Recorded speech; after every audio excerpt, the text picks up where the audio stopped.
Boa noite, meus irmãos. Que a paz e a luz de Deus permaneça nos nossos corações, nos nossos lares, nas nossas vidas. Vamos mantendo ainda a orientação das autoridades da Federação Espírita e estamos ainda com as portas fechadas, mas com a espiritualidade trabalhando como nunca, meus irmãos. Então, vamos aguardar mais um pouco, com um pouco de paciência, com confiança, porque Deus está no comando de tudo. Vamos então, meus irmãos, ler uma mensagem do livro Caminho, Verdade e Vida, que foi psicografado pelo nosso querido irmão Francisco Cândido Xavier, pelo Espírito de Emmanuel. E a mensagem diz assim: basta pouco. Disse-lhe Judas: Senhor, de onde vem que te hás de manifestar a nós e não ao mundo? Está em João, no capítulo 14, versículo 22. Um dos fatos mais surpreendentes do cristianismo é a posição escolhida pelo Salvador a fim de anunciar as verdades eternas. Não aparece Jesus em decretos sensacionais, em troféus revolucionários, ou em situações de domínio. Chega em paz à manjedoura simples, exemplifica o trabalho, conversa com alguns homens obscuros de uma aldeola singela, e só com isso prepara a transformação da humanidade inteira. Para o mundo inferior, todavia, a pergunta de Tadeu é ainda plena de atualidade. As criaturas vulgares só entendem os que se impõem aos demais, ainda que para isto sejam compelidas a ouvir sentenças tirânicas, proferidas em tribunais sanguinolentos. Apenas compreendem espetáculos que ferem a visão e gestos teatrais dos que dominam por um dia para sofrerem amanhã o mesmo processo transformador imposto ao mundo transitório ao qual se dirigem. Jesus, todavia, falou à alma imortal. Por este motivo, suas revelações nunca morrem. Além disso, provou não ser necessária evidência social ou econômica para o serviço de utilidade para Deus, demonstrando ainda não ser para isso indispensável a cidade com arrejamentações e recursos faustuosos. Bastarão os princípios edificantes e simples, uma aldeola sem nome e alguns poucos amigos. O portador da boa vontade sabe que foi esse o material que o Cristo iniciou a remodelação da vida na terra. Então, meus irmãos, realmente basta pouco. E a gente aprende que a gente precisa muito pouco para ser feliz. E a gente acha que para ser feliz precisa ter um bom emprego, acha que para ser feliz precisa ter uma casa confortável, acha que para ser feliz precisa de ter um carro bonito, e aí daqui a pouco quer um helicóptero, quer um avião, aí quer um jumbo, quer um mundo. Nós vemos aí pessoas multimilionárias. Se você for conversar e for ingressar lá na sua mente, vai ver que são pessoas tristes, são pessoas infelizes. Então, possuir coisas da terra não são sinônimos de felicidade. E Jesus começa a sua história aqui como transformador do planeta e de almas, nascendo num lugar simples, com pessoas simples, convivendo com pessoas simples, mas dando grandes exemplos. Então, meus irmãos, como diz a nossa mensagem, nós precisamos de muito pouco para sermos felizes. Precisamos aceitar as nossas condições. É claro que não é porque basta pouco que a gente precisa viver na miséria. Não é essa a mensagem de Jesus, não é essa a mensagem da doutrina espírita. Podemos ter condições melhores? Sim. Podemos ter um bom emprego? Sim. Podemos ter uma casa confortável? Sim. Mas isso não pode ser a razão do nosso viver. Essa não pode ser a finalidade da nossa vida. A finalidade da nossa vida tem que ser feliz. aceitar os desígnios de Deus com resignação. Então, se eu posso melhorar, eu vou lutar para melhorar. Se não der certo, não posso ser frustrado, me sentir infeliz porque não conquistei aquilo que eu queria materialmente. Então, é essa a diferença de corações felizes, e sabemos que a felicidade não é desse mundo, Jesus já nos ensinava isso, mas a felicidade é momentânea, mas a felicidade de espírito ela pode ser constante. Eu posso estar passando um momento muito difícil na minha vida, mas ter paz de espírito, ter confiança em Deus, falar, meu Deus, me ajuda para que esse momento passe também, e ele vai passar. Então, meus irmãos, que a gente mentalize, que a gente compreenda a mensagem de Jesus. Nós não precisamos de muito, nós precisamos de ter paz de espírito, ter paz no nosso coração. E isso o dinheiro e os bens materiais não conquistam e também não compram. Bom, meus irmãos, vamos agora elevar o nosso pensamento a Deus, nosso Pai. Em primeiro lugar, mais uma vez, Pai, nosso muito obrigado. A nossa gratidão, Pai, por estarmos aqui essa noite, cumprimos a nossa jornada do dia, com alegria, com tristeza, com facilidade ou com dificuldade. Deus nos ofereceu essa noite e Deus nos oferece um porvir amanhã, um novo dia. Obrigado, Pai, pelas experiências que vivenciamos esse dia e temos a certeza que amanhã será um dia melhor. Obrigado, Jesus, o nosso mestre dos mestres, o médico dos médicos. Obrigado pela sua presença, mestre. Obrigado, Padre Germano, com toda essa legião de espiritualidade amiga, de trabalhadores de Deus. A nossa gratidão a vocês também, meus irmãos. E pedir nesse momento a espiritualidade amiga, que possa envolver, que possa inspirar, intuir a nossa querida irmã Regina Soares, que fará uso da palavra essa noite, para que ela possa nos trazer aquela mensagem que nos fortalece, que nos conforta e nos esclarece. E assim, Pai, agradecidos por esse momento e pela oportunidade de estarmos na Tua casa, pedimos a permissão para dar por iniciada a reunião dessa noite. Graças a Deus, em nome de Deus, nosso Pai, está iniciada a nossa reunião e a nossa querida irmã Regina fará uso da palavra. Graças a Deus. Boa noite, meus irmãos. É com muito prazer e alegria e satisfação que estamos aqui para refletirmos, para relembrarmos alguns pontos importantes da nossa doutrina querida. E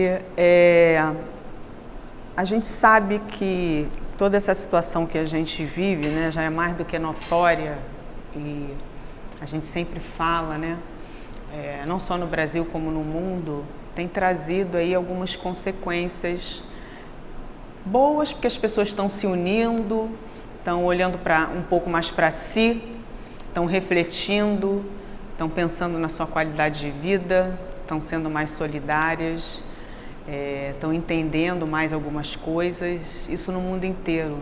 E tem trazido também momentos de tristeza, porque são muitas milhões de perdas em todos os sentidos, não só de irmãos, mas de tudo. E o que tem sido cada vez mais preocupante, e já era até antes da pandemia, mas com a pandemia intensificou, é a questão da qualidade de vida dos nossos jovens, nossas crianças e nossos jovens. Então, essa semana, pensando o que trazer para o estudo, revendo alguns estudos que a gente já fez, eu decidi que a gente vai falar sobre a nossa linda juventude, né? Porque as crianças e os jovens são a esperança de um mundo melhor.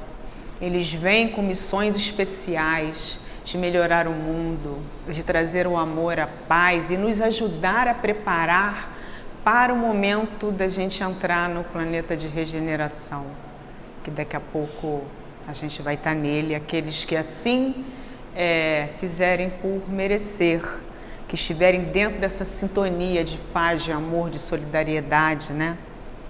E os nossos jovens, eles são muitas coisas, né?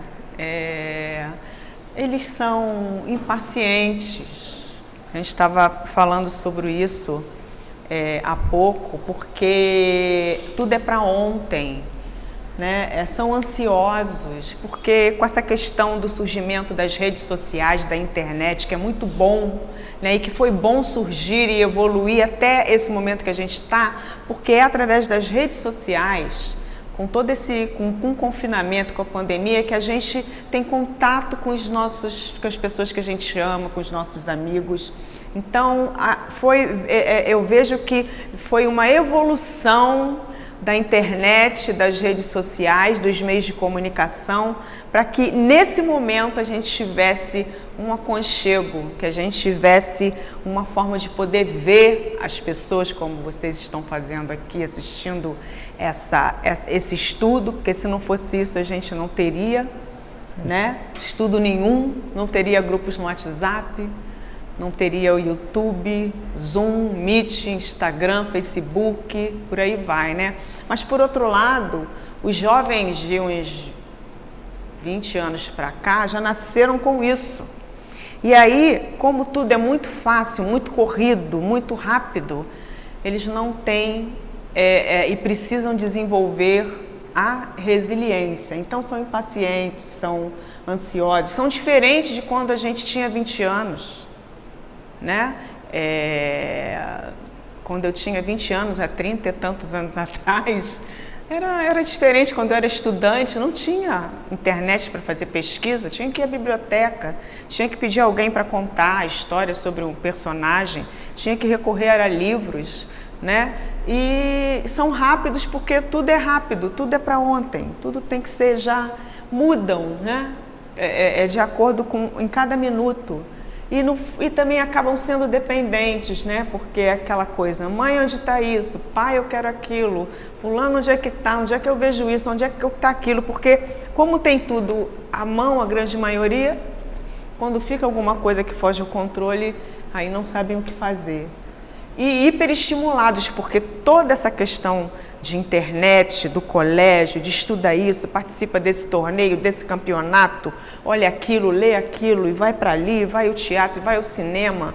Né? Então é muito estímulo do mundo inteiro, que a gente está aqui, mas numa fração de segundo está acontecendo alguma coisa nova na Espanha, no Japão, na Europa, nos Estados Unidos, no Brasil, inventando alguma coisa, surgindo alguma coisa, então é tudo muito frenético. Mas ao mesmo tempo, cada um é um, né? As pessoas são diferentes, os jovens são diferentes, vai muito do que eles trazem, né? A gente vai ver mais à frente da encarnação, do que ele combinou lá em cima, né? Com Deus e com toda a espiritualidade poderosa, o que ele assinou para vir fazer aqui. Então podem ser jovens conservadores ou não. Quanto a gente diz que é uma criança, né, de alma velha, né, que se fala, porque traz coisas de outra encarnação para resolver aqui. São alegres, são festivos, têm saudades da infância. Eu conversando com os jovens na semana passada, falava assim, não queria ser adulto. Queria ser criança a vida inteira. Eu falei, ser criança é bom, né? Sem preocupação, sem muitas responsabilidades, tudo na mão, colinho, né? Eles pensam diferente, porque são gerações diferentes. E aí é que nós adultos precisamos compreender isso e precisamos exercer a empatia, né? Entender, compreender. Não adianta bater de frente com o jovem, porque eles, na maioria das vezes, acabam não concordando com os mais velhos, com os pais, com os tios, com os avós, né, com os professores, enfim. Então é preciso que a gente entenda um pouco isso. É lógico que a gente tem que impor a nossa opinião, né, principalmente os pais e a família têm que impor limites, né? Mas é preciso compreender isso. São introspectivos muitos, e aí, porque tudo que é de mais ou de menos não é bom. Na vida, o que a gente vem aprender quando a gente vem para a vida, uma das coisas que faz a gente evoluir espiritualmente também e trabalhar, né, a nossa reforma, é a gente dosar tudo de uma maneira correta. Esse é o grande desafio. Nem tão introspectivo, nem tão extrovertido, né? São barulhentos e como são, né? E quando estão saindo da infância para a juventude, caminhando para a fase adulta, quem eu sou?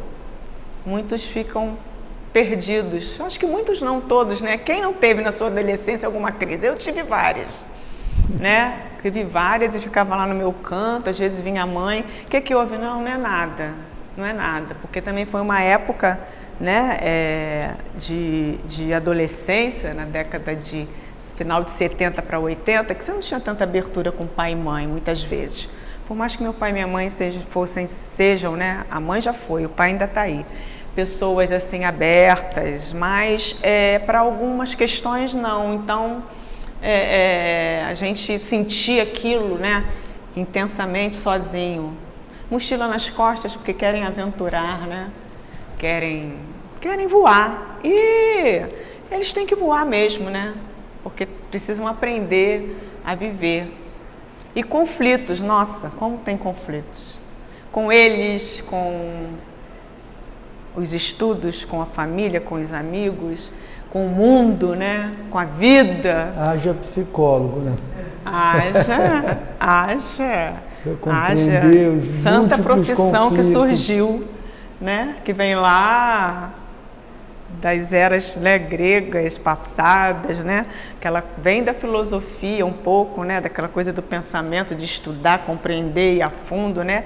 E vai surgindo aí, muito bem. Mas o jovem é esperança, como eu falei no início, de um mundo melhor, de evolução para esse mundo, de descobertas na ciência, na educação, de levar o mundo à frente, né? De melhorar a vida, né? Acho que nem tanto para a gente, mas para eles e para as gerações que virão depois deles, né? Cada jovem traz em si o compromisso antes de nascer, óbvio, né? Dentro da nossa doutrina isso é mais do que claro. Ninguém nasce por acaso, nem na família, nem no ambiente, né? É escolhido. Eu brinco e digo, assinou lá um contrato lá de cima, é aqui que você vem para fazer isso, né? E cumpra o que você tem que cumprir, aí é que é o segredo da vida, né? Você cumprir, porque você não se lembra, você pode até lembrar de algumas coisas, quem tem a mediunidade mais desenvolvida, né? Mas vem o tal do livre-arbítrio, que às vezes pode desviar tudo do caminho. Então, cada espírito que renasce faz um novo tempo dentro da sua história da humanidade, né? Faz um novo tempo. Então, ele vem para fazer algo diferente. E a gente vê, como a gente vê crianças, né, de 4, 5 anos que já sabe que lê, escreve, que canta, né, e que desenvolve isso, aquilo, quantas coisas a gente vê por aí e sabe, né? Então, vem da onde isso, né? Já foi pessoas famosas, inteligentes em outras vidas, então fez parte de outras existências. Pode vir dar continuidade para aprimorar atitudes ou trazer um novo, revolucionar, mas para o bem geral, porque sempre o intuito é esse, revolucionar para o bem geral, mas pode desviar, né? Porque traz novamente de outras vidas, pode trazer algum inimigo, algum conflito, alguma coisa que ficou, né, obscura e que não foi tão boa, e aí é que é a questão toda, né? O jovem deve ser ativo na busca da harmonia, evitar o prazer pelo prazer. É lógico que precisa se distrair, se divertir, ter amigos, fazer o que gosta, né? Mas não pode ser sem fundamento, tem que ser guiado e tendo como pano de fundo a paz e o amor, né? Isso é que é importante, isso é que é a importância do papel da família. Que pode ser pai e mãe, pode ser pai e pai, pode ser mãe e mãe, pode ser avó, avô, tia, mas é preciso que esses valores venham já, Porque os primeiros valores da vida vêm na nossa família, onde a gente nasce. Principalmente nos primeiros anos, né? Onde a criança não consegue viver sozinha, não tem independência, precisa. Então é preciso que quem cria tenha congruência, e é bem desafiador, né? Não é fazer uma coisa, falar uma coisa e fazer outra, né? Porque os primeiros valores vêm da família, depois vem na escola, né? Depois ele vem da sociedade. Então, se ele tiver uma base boa, né, naquele primeiro ambiente, ele até pode, porque acaba sendo, vamos dizer assim, normal, tá num grupo, fazer alguma coisa que não é tão legal, mas ele faz e entende que não devia ter feito e tem essa consciência, né? Então, são os nossos jovens aí, que querem a liberdade, querem um tênis sujo, uma calça rasgada, um sanduíche, bater um papo, sentar na calçada, jogar uma bola e ir ao cinema, e estão um pouco tolhidos, né, em relação a isso, né? Aqueles que têm mais consciência, que volta na base da família, que tem uma consciência, né, entende que o momento é de cautela, e esse momento de cautela traz algumas questões aí desafiadoras, e é um desafio tanto para os jovens, quanto para a sua família, seus pais, quanto para a sociedade, entender essa questão. E aí tem toda uma questão externa, né? A mídia, por exemplo, a comunicação, né?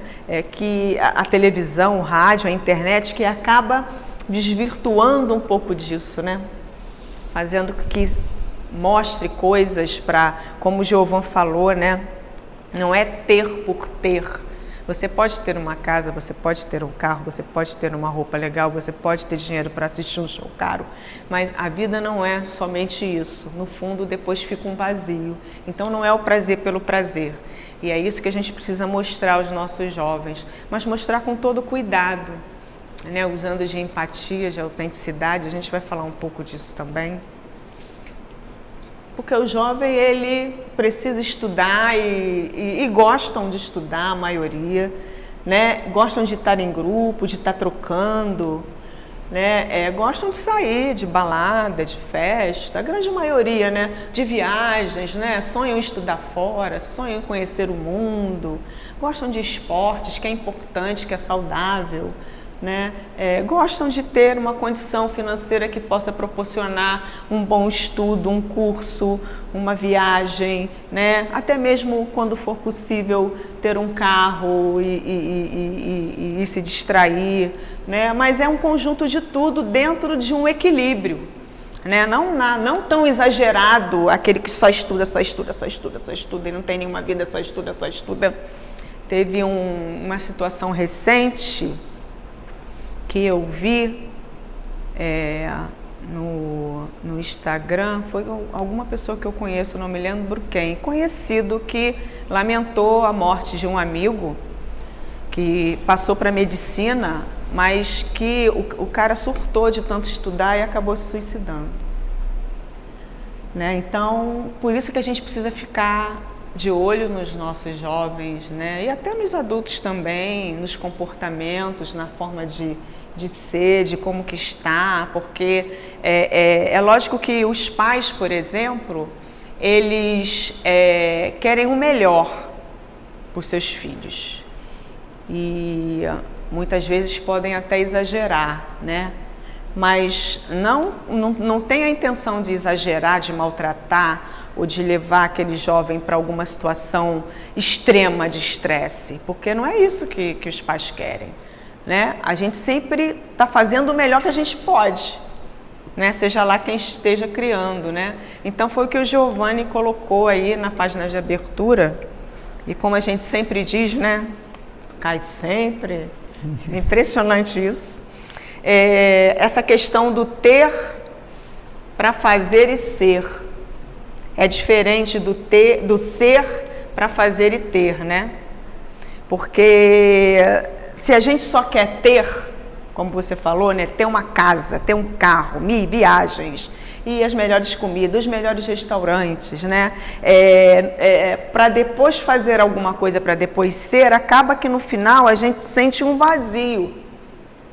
Porque eu anotei o que você falou, né? Porque você falou, Jesus nasceu simples e era feliz, porque ele era e ele fazia, né? E aí ele era acolhido, e aí ele tinha o que comer, ele tinha o que vestir, porque isso, o ter vem como consequência, né? É lógico que a gente tem todo o direito de ter conforto, de estudar, para almejar, né, o sonho de fazer uma faculdade, de ser um advogado conceituado, né, de ser um administrador bem-sucedido, de ser um médico respeitado, um professor admirado, né, em todas as profissões, mas a gente primeiro precisa ser humilde, ser empático, ser agradável, ser amoroso, ser sincero, ser leal, transparente, fazer, né? A nossa doutrina diz isso, né? Fora da caridade não há salvação.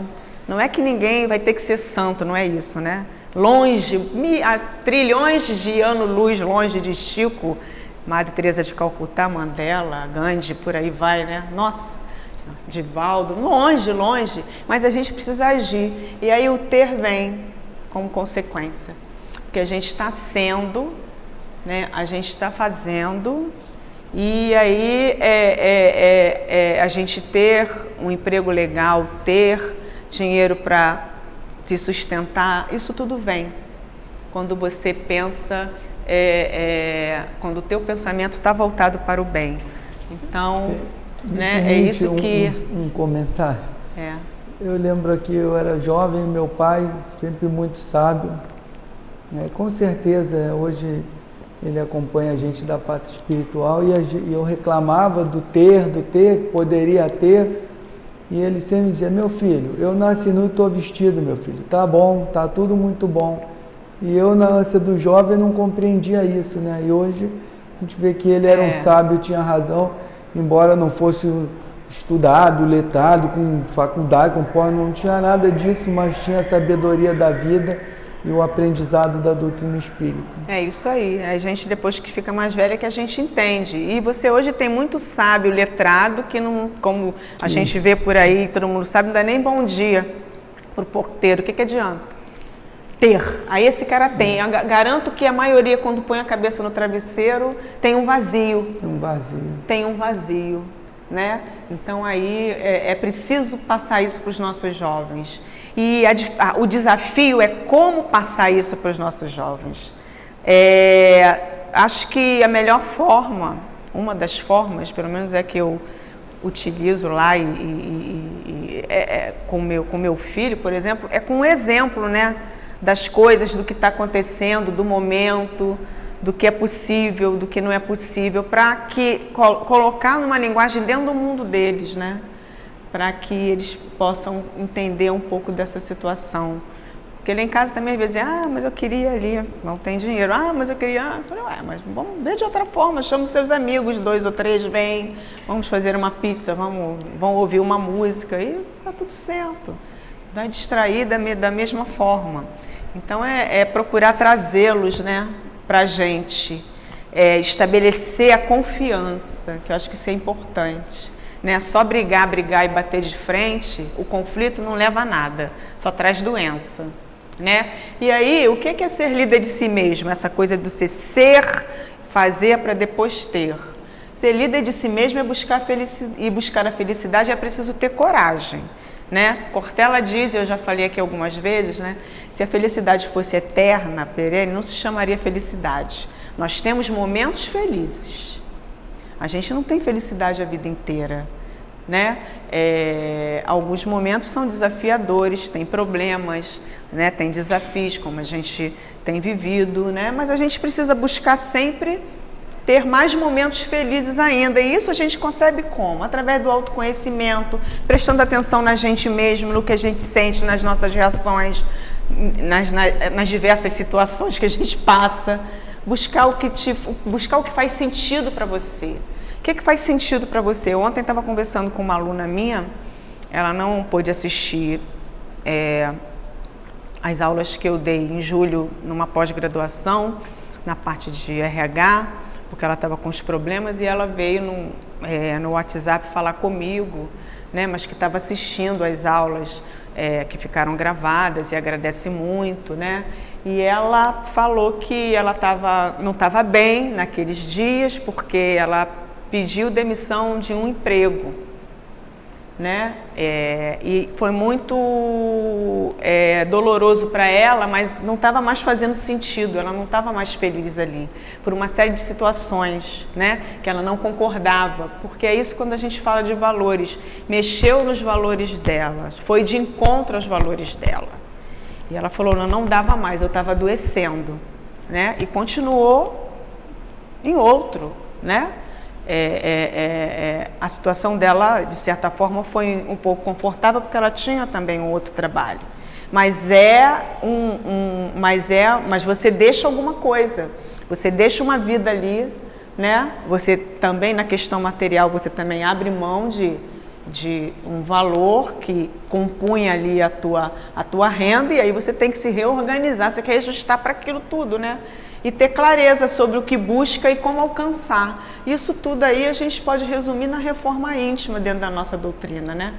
A gente se conhecer, entender o que faz bem, o que não faz, porque muitas vezes a gente insiste naquilo que não faz bem, só para não magoar o outro. Saber dizer não, mas com respeito, né? Porque às vezes a gente assume tanta coisa, ou quer que o jovem assuma tanta coisa, estuda inglês, faz judô, faz futebol, estuda isso, vai para esse curso, vai para aqui, e empurra, né? E muitos não sabem dizer não.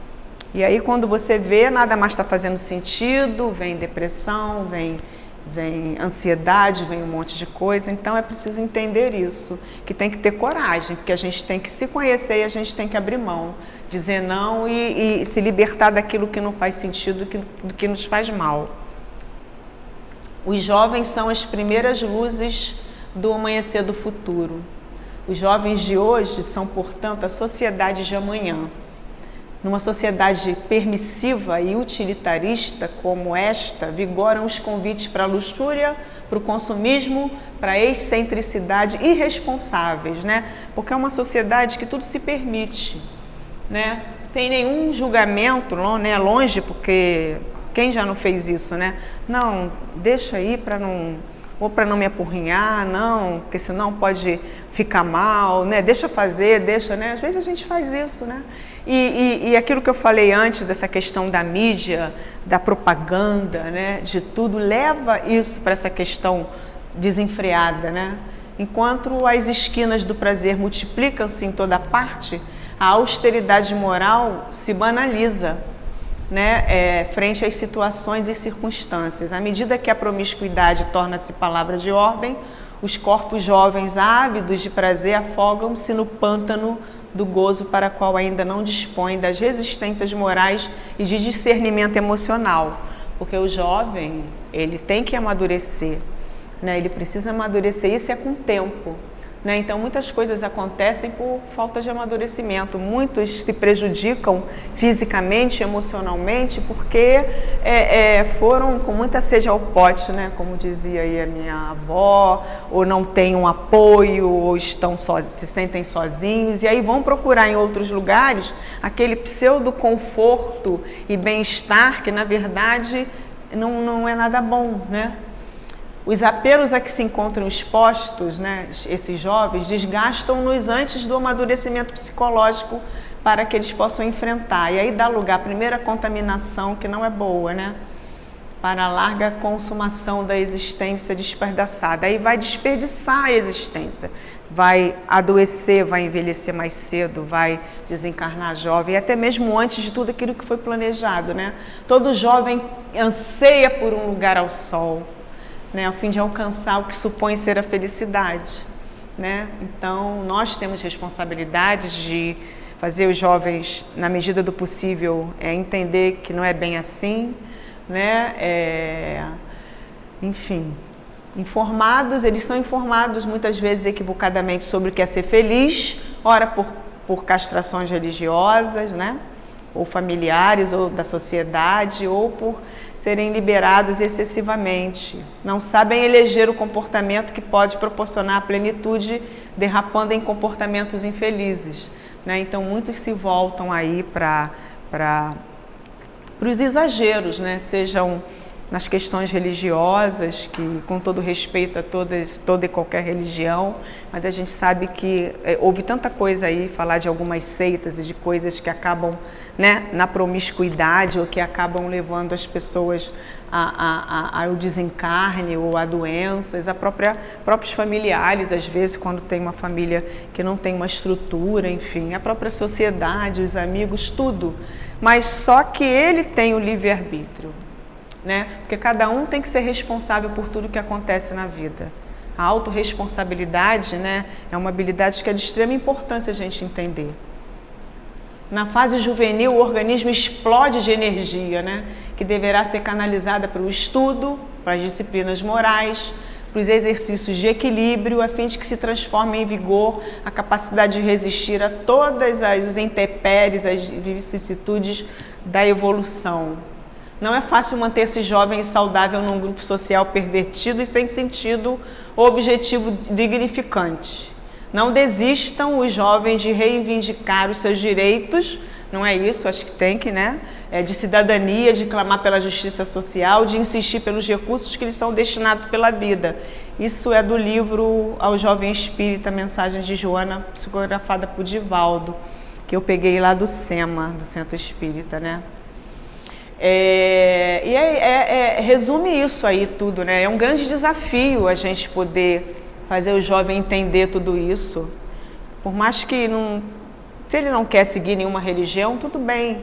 Mas cabe à família e até mesmo dentro do ambiente escolar mostrar, né, o que é certo, né, o que não é, o que faz bem, eles entenderem as leis, entenderem os limites. Porque muitos não têm limite para nada, né? E acabam aí se deteriorando e a grande maioria acaba voltando para onde? Quando tudo está ruim? Para casa, né? Ou para algum lugar onde se sinta acolhido. Então esse é o grande desafio da gente criar filhos ou quem quer que seja que os crie, né? Até a idade em que ele possa realmente ter a plenitude e seguir seu caminho sozinho. Conflitos sempre vão ter, né? Sejam pessoais ou familiares, seja com os amigos ou seja na escola. Conflito faz parte da vida, né? Os conflitos sempre existirão. E é importante para que as pessoas desenvolvam o seu equilíbrio emocional, para que amadureça, para que a mentalidade possa acordar, para transformar as relações, mas vivenciar o conflito de uma forma harmônica e sem violência. E aí a gente traz um pouquinho da comunicação não violenta, né? Não violenta, do Marshall Rosenberg, um psicólogo norte-americano que criou essa metodologia, onde ele diz que a chave do conflito é a linguagem. Então, é a forma de você falar, de você ouvir, que pode fazer com que o conflito seja disseminado, acabe ou se transforme numa coisa, né, violenta, séria. Ele trabalhou mais de 60 anos, muito tempo, ele trabalhou isso em mais de 60 países e hoje esse legado dele fica aí no mundo, né? É uma metodologia que se usa o tempo inteiro, né? O tempo inteiro você lida com pessoas, o tempo inteiro a gente lida com conflitos, o tempo inteiro os jovens estão aí enfrentando e desafiando, né? E ele chama a comunicação não violenta da linguagem do coração. Ele se baseou, quando ele criou, em Gandhi, na filosofia de Gandhi, no termo não violência. Gandhi chamava a não violência, definia como um estado compassivo natural que nos toma quando a violência é afastada do coração. Quando a gente tira a violência do coração, a raiva, o rancor, o ódio, a mágoa, a gente está em paz, né? Está tranquilo, respira, né? Alivia. E aí ele diz que a linguagem do coração é o amor. E o amor é o que Jesus pregou, né? O que a nossa doutrina prega, o que a gente tem nos livros, no Evangelho, nas psicografias. O principal arma que a gente tem para melhorar no mundo, e que com certeza virá, né, na nova fase da regeneração, é o amor. Então, para Marshall Rosenberg, a linguagem que pode acabar qualquer tipo de conflito, qualquer tipo de situação, é o amor. E a comunicação não violenta tem alguns objetivos, né? Facilitar o entendimento de duas ou mais pessoas que estão se comunicando, expressar para o outro as suas necessidades e também estar disponível para ouvir, porque um conflito é isso, um tem uma necessidade, o outro tem outra, um concorda com uma coisa, o outro não concorda com outra, mas no fundo são necessidades. E a gente precisa estar disponível para ouvir e para falar. E tem dois eixos importantes, a empatia e a autenticidade. E a empatia é a recepção do outro, né? É como eu recebo o outro, como que eu sinto o outro. É colocar-se no lugar dessas pessoas, como a gente diz, calçar o sapato do outro. Mas jamais você será o outro, porque cada um é um. Cada um tem o seu DNA, a sua forma de ser, os seus valores, a sua vida, a sua história de vida. O que é importante é a gente poder entender e ter a humildade para a gente acompanhar. E a empatia, quando alguém traz um problema, quando um jovem da sua família ou conhecido traz uma situação, não é você chegar já com 7 pedras na mão, mas por que não terminou isso antes? Por que não? Não, se ele está pedindo socorro, ele quer ser ouvido e acolhido. Ele mesmo já está se martirizando, vamos dizer assim, com essa situação. Então, para que eu vou ainda cutucar mais ainda a ferida? Para que eu vou ainda incomodar mais ainda aquela situação? Então, a gente tem que estar aberto para a escuta. A gente tem que saber ouvir. Isso é muito, muito desafiador, né? Você não julgar, não rotular, seja quem for. Prestar atenção, olho no olho, não é? A pessoa está falando, você está mexendo no celular, está pensando, o cara podia ter feito isso, aquilo outro. Nossa, está na hora de eu fazer o almoço, eu tenho que ir na rua e essa pessoa não para de falar. Não, você quer ajudar, né? Se você quer ser fraterno, solidário, você precisa estar ali, ouvindo a pessoa, né? Se colocar no lugar dela. Então, o eixo da empatia é como você recebe o outro. A autenticidade é um outro eixo. Se a empatia foca na compreensão do outro, a autenticidade é como você se expressa, é como você fala. Até aquilo que você quer da pessoa, quando existe um conflito ou não, ou o que você pode falar para a pessoa que está te trazendo uma situação. Então, a gente precisa aprender a expressar nossos sentimentos e necessidades de uma forma harmônica e construtiva. E isso ajuda o jovem a entender melhor, a se sentir melhor e ajuda o jovem a também exercitar isso daí, né? E os dois eixos se conectam em via. Quando a gente ouve a empatia, quando a gente fala é a autenticidade. E aí, lógico que com conflitos, com tudo que a gente está vivendo, existem algumas doenças que cada vez mais aumentam, principalmente desse ano para cá. Uma delas é a depressão. Segundo o Ministério da Saúde, é a ausência de prazer em coisas que antes faziam bem e grande oscilação de humor e pensamentos, que podem culminar em comportamentos e atos suicidas. O tratamento é feito com auxílio de médico profissional, por meio de medicamentos, acompanhamento terapêutico, conforme cada caso. E o apoio da família, dos amigos, é fundamental, né, para essa questão. Algumas causas e sinais da depressão. Causas. Pode ser causada por algum problema de saúde, a pandemia está aí para mostrar isso. Questões familiares, financeiras, eventos estressantes e traumas, fatores físicos, envelhecimento, uso de álcool e drogas. Se vocês repararem, os 3 primeiros têm tudo a ver com o momento que a gente vive, né? Problema de saúde, questão familiar, financeira, eventos estressantes e traumas. É o que a gente vive aí há mais de um ano, a pandemia, né? As pessoas confinadas, vivendo mais juntas, se percebendo, se conhecendo, coisa que não existia antes tanto. E os sinais, pessoa que tem pensamento ruim constante, se desinteressa, não tem prazer por mais nada, para aquelas coisas que ela mais gostava de fazer, começa a ter alteração de peso, não intencional, dorme pouco, muito, ou então dorme pouco, dificuldade de concentração, falta de energia, uma culpa excessiva e até pensamentos suicidas. sintomas e fases da vida. Então, as crianças até 12 anos, elas podem mostrar sinais de irritação, de não querer mais brincar, ficar muito ansiosa, queda no rendimento escolar, sempre cansada e dores somatizadas. Estou com dor de cabeça, estou com dor aqui, na verdade não está. Né? E os jovens podem ter tudo isso e, além disso, terem mais agressivos, alterar o apetite, se isolar e ter pensamentos suicidas, o que não é bom. Então, o que é importante? Nem sempre a depressão se manifesta na forma desses sintomas. Há pessoas que reprimem tão fortemente a tristeza que mascaram, é o que a gente chama de depressão mascarada. Assim, sem demonstrar os indícios mais graves da doença, algumas delas podem parecer absolutamente saudáveis, mas não são. Muitos suicídios inesperados e aparentemente inexplicáveis são devidos a essas depressões mascaradas. Então é algo muito sério, preocupante, a gente precisa ficar atento. Mas a gente também precisa desviar o pensamento, ter o pensamento nas questões boas, para que a gente também acabe não atraindo essas situações. Saúde mental na pandemia. Eu vi uma pesquisa na CNN, agora em fevereiro, feita na USP, onde um ranking de alguns países, o Brasil, dentro desses países, 63% da população nessa pesquisa está com ansiedade. E na Irlanda, 61%.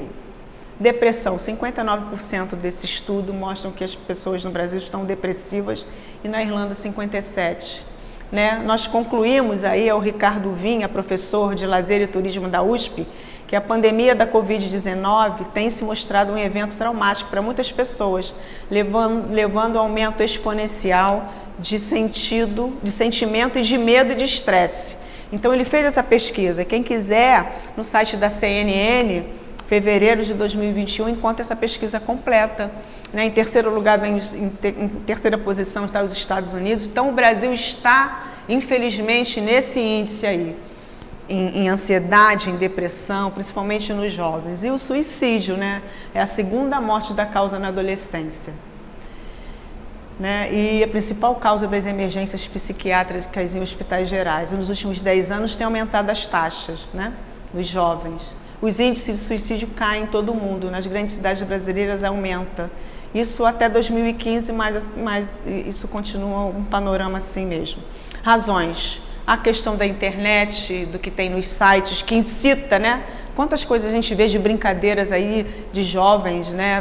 Sendo desafiados e acabam se suicidando e tentando contra a vida. Mudanças sociais, falta de políticas públicas efetivas de combate, né, ao suicídio. Então, os jovens de 10 a 19 anos, 19 aumentou 24% nas maiores capitais aí nas cidades, Porto Alegre, Recife, Salvador, Rio, São Paulo, 13% no interior do país. O aumento contrasta com a evolução dos índices de suicídios no resto do mundo, que caíram 17% nesse período. Né? Então, Kardec, no Céu e Inferno, traz o seguinte: em regra, o homem não tem direito de dispor da vida.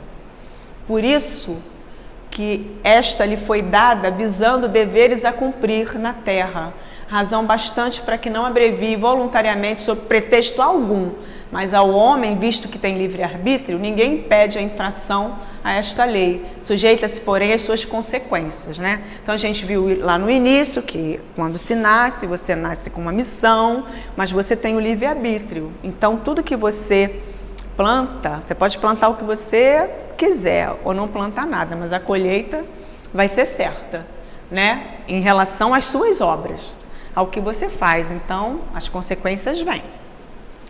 Qual é a causa, né, do aumento significativo do número de jovens que se suicidam? Afastamento de uma rotina espiritual, né? O autoconhecimento também, quem eu sou, aonde que eu pertenço, o que eu faço, o que eu quero da vida, né? Então isso tudo é uma questão aí para a gente ajudar os jovens, né? E como que a nossa doutrina é consoladora, né? Porque tem vida após a morte. Então a gente precisa lutar aqui para a gente não atentar a esse ato, né? Porque tem e a gente com os pressupostos básicos da nossa doutrina, de amor, fé, caridade, de fazer o bem, né, de lutar pela vida, a gente com certeza tem uma vida melhor. lá em cima, né? Capítulo 5. Bem-aventurados os aflitos, no Evangelho segundo o Espiritismo. Acreditai no que vos digo e resisti com energia a essas impressões que vos enfraquecem a vontade. Além disso, essas aspirações de uma vida melhor são inatas no espírito de todos os homens. Mas não a busqueis nesse mundo, né? A felicidade não é desse mundo. Agora que Deus vos envia os seus espíritos para vos instruírem sobre a felicidade que vos está reservada, não aqui. Esperai pacientemente o anjo da libertação que vos ajudará a romper os laços que mantêm cativo o vosso espírito, né? A felicidade não é desse mundo. Então é a gente resistir, não é que a gente vai deixar de sentir, não é que a gente vai camuflar, né? O que a gente sente, a gente precisa colocar para fora o que a gente sente, para que a gente se sinta melhor, porque se a gente também interioriza os sentimentos que não são bons, o que está incomodando, o nosso corpo físico vai sentir, vai vir uma dor de cabeça, uma gastrite, um problema, né, mais sério. Como os espíritas lidam com os suicídios? Suicídio é condenável em qualquer aspecto ou pretexto. A realidade que aguarda o suicida no mundo espiritual é hostil, né, porque ele vai colher. O Espiritismo nos dá amplo repertório de informações sobre suicídio, né? Então a gente tem na literatura tudo que a gente precisa saber, entender para que isso não ocorra. Temos que ter iniciativas de trabalhar na prevenção do autoextermínio, temos que ter atenção e respeito. Então esse é um dos papéis dos espíritas. Perceber, ajudar as pessoas a entenderem que não é o caminho de maneira nenhuma. A gente traz alguns exemplos aí do umbral, né? Dos suicidas. E tá aí o André Luiz, né? No filme, né? Nosso Lar, onde porque ele acaba tendo uma morte de um suicídio indireto, né? Pelo cigarro e outras coisas. Então ele fica um tempo ali. Então olha a situação que a gente passa quando a gente atenta pela nossa vida, né? E aí podem ser, no nosso tempo da Terra, trilhões de anos vivendo aí, sofrendo, né? Mais o amor cristão e menos preconceito, que é o que diz, mais amor e menos preconceito, mais empatia, como a gente viu na comunicação não violenta, né? A caridade é no lugar da condenação sumária, é o que se espera dos seguidores do Espiritismo, está no livro do André Trigueiro, Viver é a Melhor Opção. Então, dar amor, isso é importante quando a gente percebe, já que o nosso tema central aqui é o jovem, quando o jovem não está bem, dar amor, né? Perceber e convidá-lo a se tratar, né? Não é só através da religião, o médico da Terra também precisa ajudar, está aí para isso, com terapias, até às vezes com medicações, é preciso cuidar. É preciso ter hobby, fazer coisas que você goste, ocupar o seu tempo com alguma coisa que se goste, para que seja uma válvula de escape. E a terapia, né? O terapeuta, ele desenrola, ele vai puxando e vai desenrolando, e a gente vai tendo insights, vai percebendo, nossa, eu posso resolver isso dessa forma. E aí as pessoas vão se sentindo mais fortes e saem desse ciclo, né, vicioso. E aí a gente fala da importância, para fechar, da psicosfera, que é esse campo eletromagnético que está à nossa volta, né?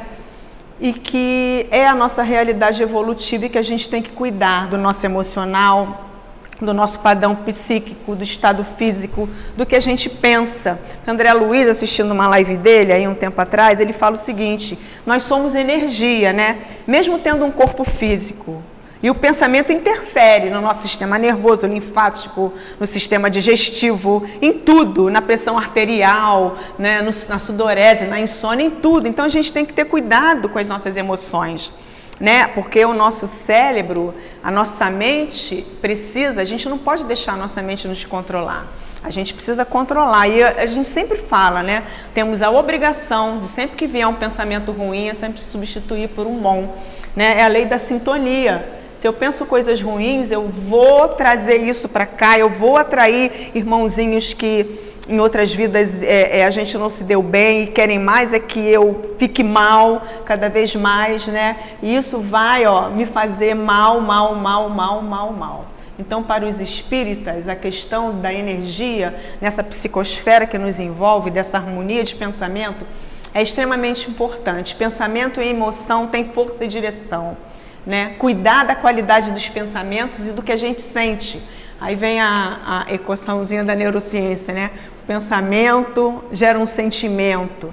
Esse sentimento se transforma em comportamento, que viram hábitos e interferem nos nossos resultados. É o que ele diz, o pensamento e a palavra têm um poder, né, de curar, mas também pode destruir. Aí tem um experimento na Coreia do Sul, num colégio, eles pegaram 2 plantinhas, 2 vasinhos, o mesmo vaso, a mesma terra adubada, a mesma água, no mesmo lugar de luz, o mesmo tipo de planta. Então, todos os dias, né, era uma turma de crianças, um grupo, eles passavam do lado de uma plantinha e só falavam palavras boas, de amor, de harmonia, de alegria, e depois davam a volta na outra plantinha, só falavam palavras hostis, negativas, e fizeram esse experimento por 2 semanas. E as plantas nos mesmos cuidados, a mesma água, a mesma terra adubada. Qual foi a surpresa? A plantinha, que só recebia palavras ruins, negativas, estava morta, seca. E a outra, eu fico até arrepiada com isso, e a outra estava florida, bela. Então, a importância do nosso pensamento, e isso é uma coisa muito séria, ainda mais nesse momento que a gente está, né? É fazer com que os nossos jovens pensem no positivo, trazer coisas boas para eles verem, para conversar, né? Ter a empatia com eles, né? Cuidar deles da melhor forma possível, né? Então é importante saber que tem Deus, que tem a oração, que a gente tem leituras edificantes para isso, que a gente tem que apoiar uns aos outros, né? E que a gente tem que viver, né? Agradecer, ter uma religião, ter não precisa nem ser uma religião, mas alguma coisa que você acredite, que seja bom, que te conecte com a tua essência, né? Com Deus ou no que seja que se acredite. E aí a gente traz Joana para fechar. O ser consciente deve trabalhar-se sempre, partindo do ponto inicial da sua realidade psicológica, aceitando-se como é. A gente não tem que se martirizar porque algo não deu certo, ou porque a gente fez uma coisa que não foi boa. Ok, porque, como diz Jerônimo Telme, que é um treinador que eu gosto muito, não existe nem sucesso nem fracasso. Existem resultados que foram bons e que não foram. Ou que não foram, né? Então é isso que ela fala nesse início. Aceita como você é, mas pense no que você pode melhorar. O que você tem que desenvolver para melhorar, né? Aprimore-se sem cessar. Somente consegue essa lucidez aquele que se autoanalisa, disposto a se encontrar sem máscara, sem deterioração. Para isso não se julga, não se justifica, não se acusa, nem se culpa. Apenas descobre-se. Tira esse chicote que às vezes a gente fica se culpando, e aí você só traz essa psicosfera que não é boa, você só traz energia ruim, é o que falou, Trigueiro nessa parte, né? O pensamento, o sentimento, as palavras determinam a nossa psicosfera. A gente viu tudo isso aqui nos slides anteriores. Ninguém tem o destino do sofrimento, ele é o resultado da ação negativa, jamais da causa, né? É o que fala Joana de Ângeles, né? E para encerrar, eu só vou ler rapidinho um post que foi a Rosa que colocou essa semana lá no nosso grupo, que eu acho que fecha isso e que eu achei muito legal, pelo espírito de Emmanuel, do livro Busca e Acharás, psicografado pelo Chico Xavier. Servindo vencerás. Se o momento é de crise, não te perturbes, segue. Serve e ora, esperando que suceda o melhor, que o melhor vai acontecer. Queixas, gritos e mágoas são golpes em você mesmo, em ti mesmo. Silencia e abençoa, a verdade tem voz. Paciência constante atrai a luz do céu. Foi a primeira coisa que você falou hoje, Conselho, na página de abertura. Paciência. E é isso que a gente tem que ter até tudo isso passar. Acalma-te, servindo e vencerá com Deus. Então, servindo vencerás pelo Espírito de Emmanuel, do livro Busca e Acharás, de Francisco Cândido Xavier. Então é isso, eu acho que as palavras que a gente precisa ter, principalmente com os nossos jovens, é paciência e amor. Sem criticar, sem julgar, sem apontar que está errado, porque tem 3 dedos voltados para você. O que você vê que não está bom no outro é porque tem em você. Então, como a gente viu e Joana falou, né, anteriormente aí, no outro slide, a gente precisa se aceitar, descobrir o que não está bom dentro da gente. Isso é desafiador, isso não é fácil, isso a gente só consegue através do autoconhecimento, dos estudos dos nossos livros, compreendendo a nossa doutrina, compreendendo o que Jesus nos trouxe. Então, que os nossos jovens possam ser cada vez mais felizes e fazerem um mundo melhor para nós. Gratidão.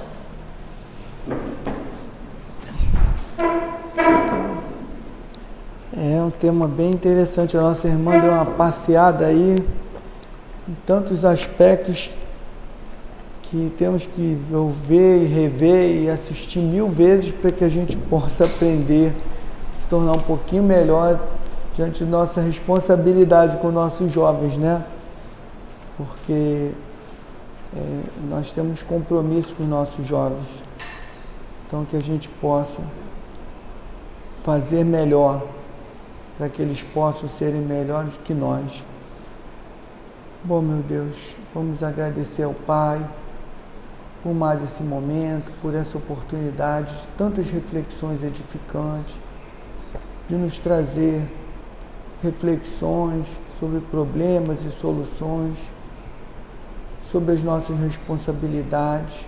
Obrigado, Pai, por esse momento tão importante na nossa vida.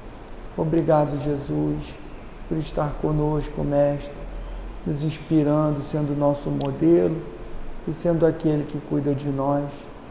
Obrigado, Germano, pela direção desse trabalho, pela direção dessa casa, por cuidar de todos nós, encarnados e desencarnados. E o nosso muito obrigado, essa legião de espíritos benfeitores que nos acompanham, que cuidam de nós, que nos instruem, que se preocupam, que nos acompanham. Obrigado, meus irmãos. Que Deus os ampare e os abençoe cada vez mais. E assim, Pai, com o nosso agradecimento, a nossa felicidade por esse momento e a nossa eterna gratidão, pedimos a permissão para dar por encerrada a reunião dessa noite. Graças a Deus, em nome de Deus, nosso Pai, está encerrada a nossa reunião. Graças a Deus.